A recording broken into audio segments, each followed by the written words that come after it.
I am a parenting coach who owns a parenting coaching agency.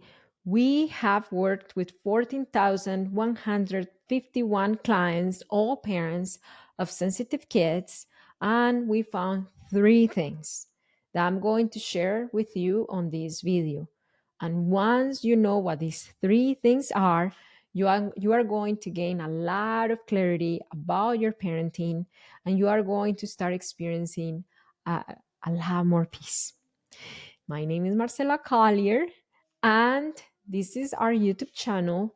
If you are raising a sensitive and neurodivergent child and you want to know how to break free from reactivity, how to get their listening, how to build a strong bond and connection with them and raise secure children, then this is the channel for you. Subscribe to my channel, hit the notification bell. Okay, let's move on. So, number one thing that we found, these parents of sensitive children are usually sensitive people themselves. So, what does this mean? Usually when their children are having a hard moment, let's just say that they feel sensory overwhelmed, or they feel uh, I don't know, they feel social anxiety, or they feel they feel anxious about something, the parents are feeling it with with the children.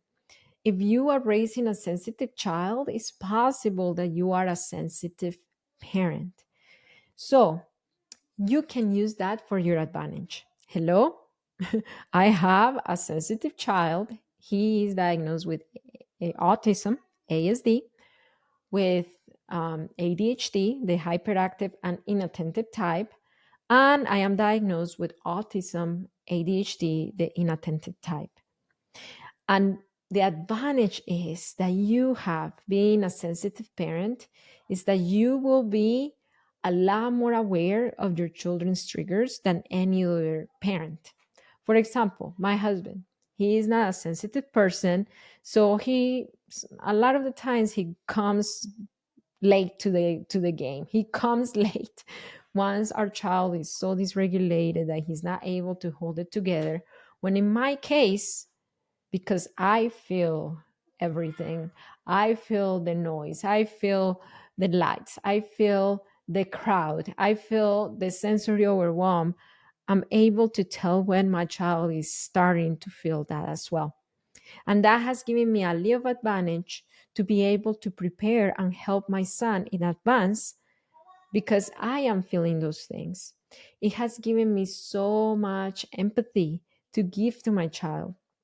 And I wanted to get there because after working with all these parents, many of them come with the narrative of, because I'm a sensitive parent, I'm incapable of raising a confident, secure child. When in reality, being a sensitive person is not an indication of you are weak or you are not confident. It's just an indication that you have sensitivities. Maybe because you're autistic, maybe because you have ADHD, and that has nothing to do with how secure you feel within yourself to help yourself and to help your kids. So you can raise secure children even if your children are neurodivergent, even if you are neurodivergent yourself. The second thing that I found after coaching all these parents is that they have a fear. And the fear is, okay, let me know if you relate to this. And this kind of illustrates what most of these parents struggle when it comes to this fear. I was helping a mom, and then she has an autistic son. And then I remember her telling me, my child needs to be reminded all day about what he needs to do, otherwise, he would not do anything. And I'm worried that when I'm not there, when he grows up and I'm not there, he won't be able to hold a job. He won't be able to do a thing. He won't be able to make it without me. Is that your fear? Let me know in the comments. Let me know in the comments if that's your fear. If you relate a little bit to this. So, what happens when we have this fear? When we have this fear, we end up either pushing them against their own window of tolerance. So, example, the child is nervous about interacting with kids at the playground. And because you fear they won't have friends in the future, you push them to socialize when they're not ready. So, that's the effect number one of this fear, or it could be the opposite. We help them avoid what makes them anxious. And this is a double-edged sword as well, because if we completely avoid what makes them anxious, I work with so many parents who fear going out. They just stay home. They don't go to restaurants. They don't go to any outings. The most they do is that maybe they go to the end of the street and have their kids play there and come back home, because they know that restaurants and public places and the store is a trigger for their kids. So what happens? That's helping our children avoid what makes them anxious. And what's the double edged sword here? That we won't give them the opportunity to develop coping skills to face those places that are inevitable places when they grow up. At some point, they're going to have to learn how to behave in a restaurant, how to cope with their sensitivities in a grocery store, in a school, in a group, in a crowded place. So it is a balance. And these we help parents in coaching finding this balance of challenging their sensitive kids and at the same time respecting their children's boundaries and window of tolerance. Because when we enter this fear of they won't be able to make it without us, we go to the extremes. We either push them against their limits or we avoid everything so they don't feel discomfort. And both extremes don't serve our children. It's a disservice to them. So we help these parents in coaching find the balance. And we found that finding the balance many times, I would say 9 times out of 10, is finding the parent, giving the parent the skills and the tools to feel comfortable in their children's discomfort. Let me give you an example.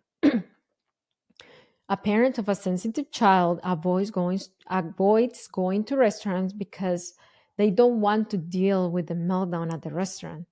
They fear that that discomfort, that uncomfortable feeling of being in a restaurant with a melting down kid, and they avoid the restaurant. So in coaching, we build up their skills to feel comfortable in their children's discomfort. That's what's going to help them get out of the pendulum cycle of either avoiding everything or pushing their kids for everything. Many of them come with reactive ways of engaging. So reactive ways is they know their children are sensitive and they know their children need a lot more TLC, tender love and care. But if their children at some point are not listening to them, they end up yelling, or they end up, warning with a consequence or a punishment, and then they feel guilty afterwards and they give in. So, in coaching, we help them break free from that reactivity by providing them with the skills to have consistent responses to their kids so they can get their listening without things that go against their value. And if you're like, Marcela, how do I do this?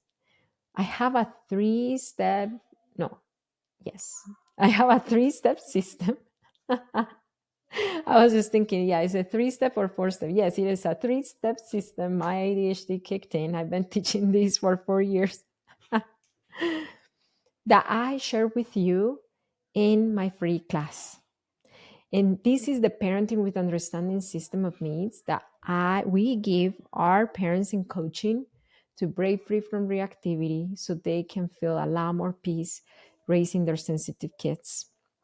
You can find this free class on hicparenting.com, or you can find it in the link in the description below, or I'm going to leave a card up here. You can find it there as well.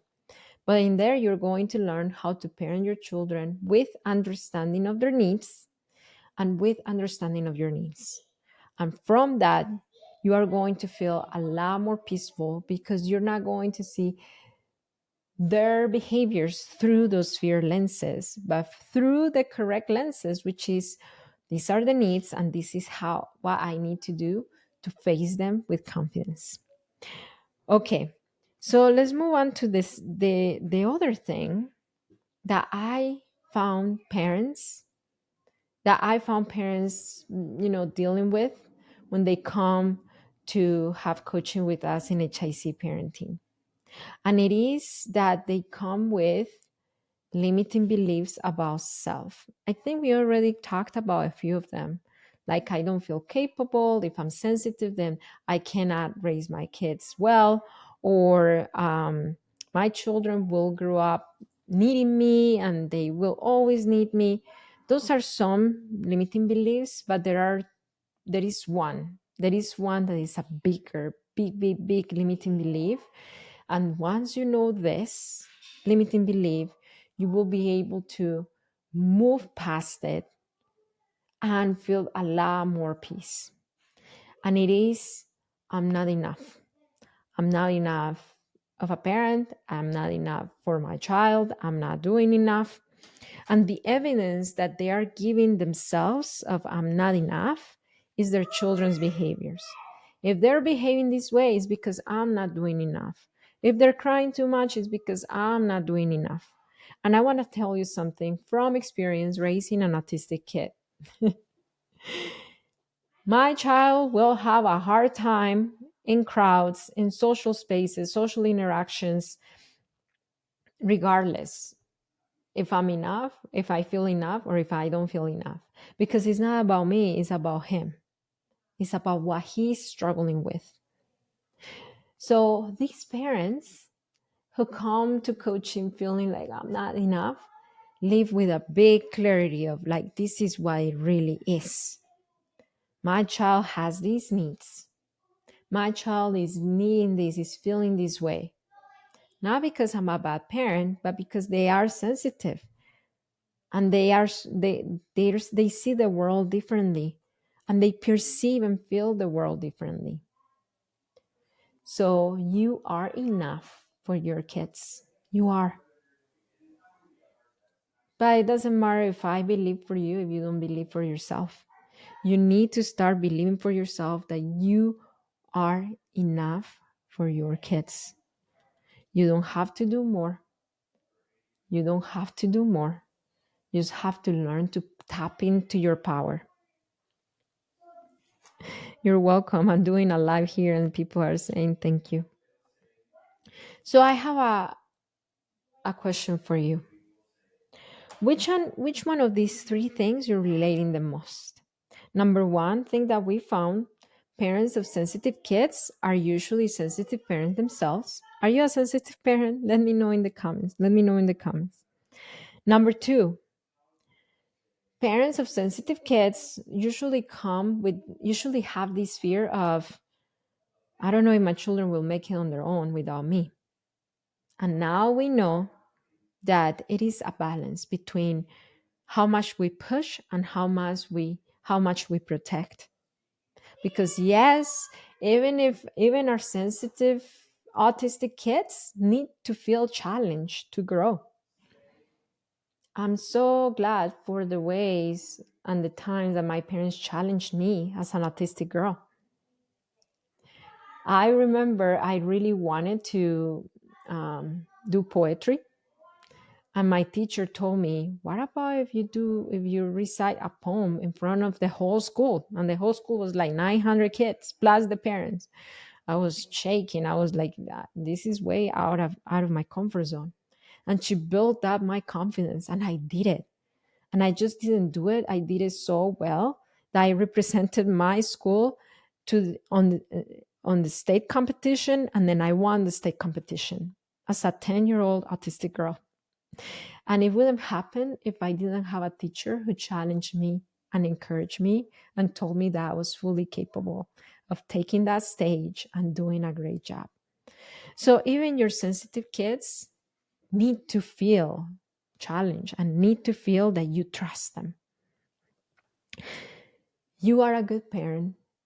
And if this video encouraged you, would you share it with a friend? Just send it right now to your friend, to your sister, your coworker, your mom, your spouse, and let them know, hey, I think we can do this. We can raise a sensitive child with peace.